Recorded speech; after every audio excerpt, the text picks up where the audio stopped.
আলিফ, জি ভাবি। তোমার ভাইয়া তোমাকে একটু করে ডাকছে, আসো তো। আচ্ছা ঠিক আছে।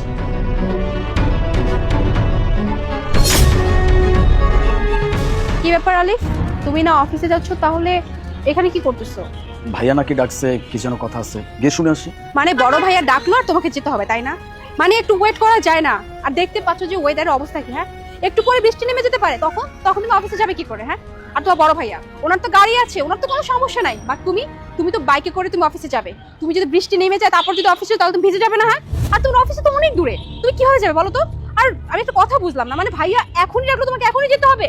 আচ্ছা একটা কথা বলো তো, তোমার কাছে কি ভাই ইম্পর্টেন্ট নাকি তোমার জবটা ইম্পর্টেন্ট? আচ্ছা ঠিক আছে, কেন ডাকছে সেটাকে শুনে আসি। ঠিক আছে, দেখা করে আসি।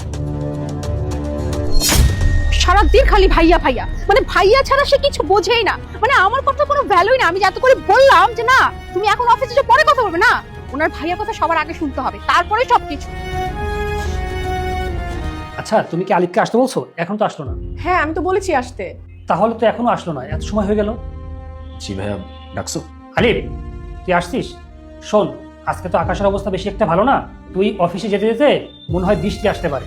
তুই একটা কাজ কর, তুই আমার গাড়িটা নিয়ে যা আর তোর বাইকের চাবিটা আমাকে দিয়ে দে। আর এমনিতে আমার অফিসটা বেশি একটা দূরে না, আমি যেতে পারবো। শোন, আমি শুধু তোর বড় ভাই না, বাবার মতো।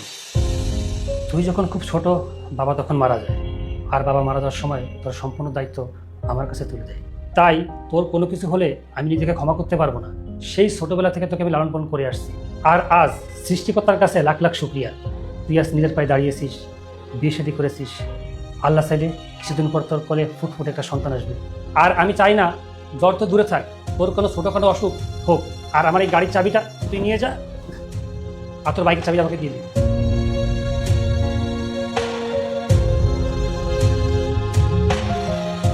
ঠিক আছে ভাই, আমি আসি।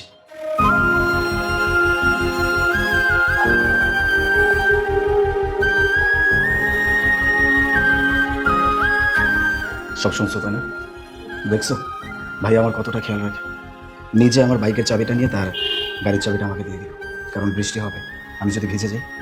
ভাইয়া যেমন আমার খেয়াল রাখে, আমার কথা ভাবে, ঠিক তেমনি তোমাকে অনেক স্নেহ করে। আর তুমি ভাইয়াকে কি না কি মনে করো যে ভাইয়া আমাদের কথা ভাবে কিনা, আমাদেরকে ভালোবাসে কিনা, এটা বল। হ্যাঁ আলিফ, তুমি ঠিকই বলেছো। আসলে আমার লজ্জা হওয়ার কথা, কারণ এতদিন আমি ভাইয়াকে কতটা ভুল বুঝেছিলাম। আমি তো এটাই ভাবতাম যে ভাইয়া হয়তো তোমাকে ঠিক মতো ভালোবাসে না, মানে তোমার খেয়াল রাখে না, তোমার কথা ভাবে না, ইভেন আমার কথাও ভাবে না। ভাইয়া শুধু সবসময় নিজেরটাই ভাবে। কিন্তু আজকে আমি যা দেখলাম, বিশ্বাস করো, আমার চিন্তাধারা সম্পূর্ণ বদলে গেছে। মানে আমি এতদিন যাবৎ ভাইয়াকে এতটা ভুল বুঝে আসছিলাম,